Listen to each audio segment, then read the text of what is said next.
Salute, my brother. What's going on? How you feeling?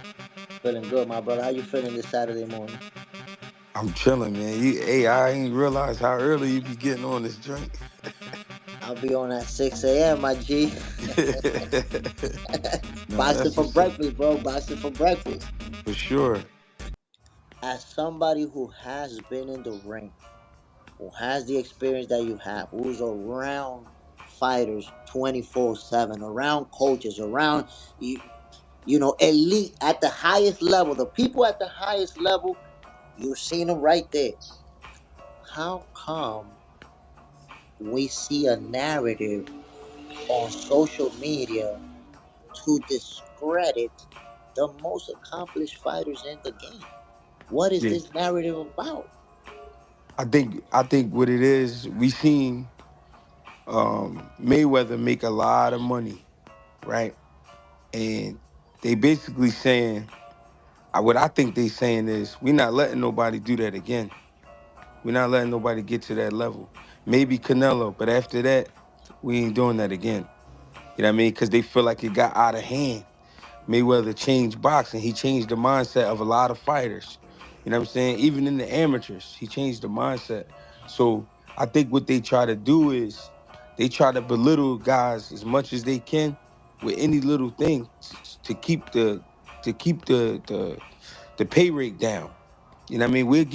We'll let you make 10 million. We'll maybe let you make 15 million, but we're not letting nobody make 50 million, 100 million. We're not doing that again. The fighter has too much control now. When the guy is guaranteed to make $150 million, you think he gonna just be a yes man? Nah, he gonna be making crazy requests.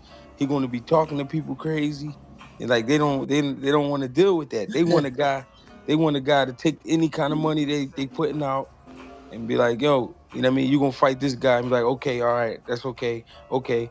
Cause you notice in boxing they use the word opportunity a lot. This is the Yeah. opportunity, an opportunity.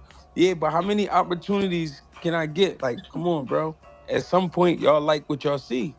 You know what I mean? Y'all keep trying to say opportunity, shit like that. Or they try to say things like, nobody else is getting this chance. You know what I mean? You getting this like, bro, I wouldn't be here if I couldn't fight, bro.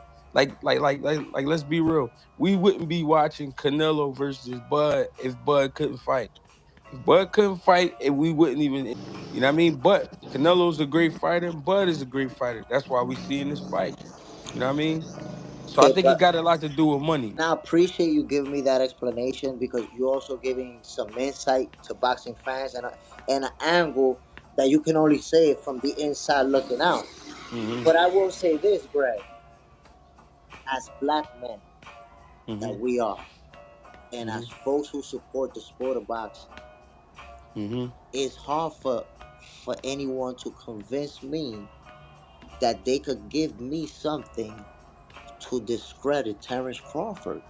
This dude is a role model in real life.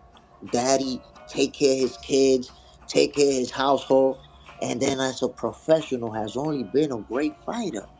Hmm. If I try to shit on him, I'ma feel like a sellout, bro. I'ma feel like I'm a sellout. How Yeah. can I even do that? So, or okay. Is there money or is there interest being moved around to make people discredit him like the way that they're doing it? Yeah, I mean, I think so because what has he done wrong for us to be on his tail like this? You know what I mean? And then listen, I'm gonna be real, right? I'm gonna say some real shit.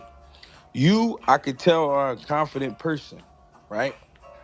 I never met you in real life, but I know from watching you right now, I could tell you're a confident person. The people, the people that run these businesses, they're not confident people. So what they do is they push their power, and that's how they feel confident. Cause I can't beat this guy that we got fighting. I can't beat him. If I try to disrespect him, he might break my jaw. You know what I mean? But you know what I can do? I could pay a couple people to go out there and bash him. Because if he never been in trouble for steroids, why is that the big thing? You know what I'm saying? Why is that the big thing? I think the shit with the gloves should be more of an issue if y'all gonna talk. You know what I mean? Because that's something that we seen before from him. Like, yo, how did that happen? But the shit with the steroids, that's like crazy. Like, come on, man, y'all pushing it. You know what And I mean? then we've seen Canelo test positive and serve a suspension. Mm, So we're taking a conspiracy because this is something, Greg, that I want to hear your opinion on this. I would love to hear your opinion, my G. Check this mm-hmm, out. When you look at a fighter like Terence Crawford and where he is today, mm-hmm. can we say that he is arguably the most hated fighter in boxing without a reason to hate him? Yeah, I would say that. I would say that because because here's the thing: we don't know him for disrespecting people. We don't know him for doing. You know how like Tank be getting in trouble outside the game. We don't know him for that. You know what I'm saying? We know him for boxing. We know him for winning. So what? Like what's the reason? So I agree. I agree with that. I don't understand it. And the one thing is, when we look at Terence Crawford, look at his resume, does he really have a bad resume? Or do people just hold a different standard, a different measurement for the Yeah. resume? Yeah, the only people who say he have a bad resume is people who don't know boxing. People don't know.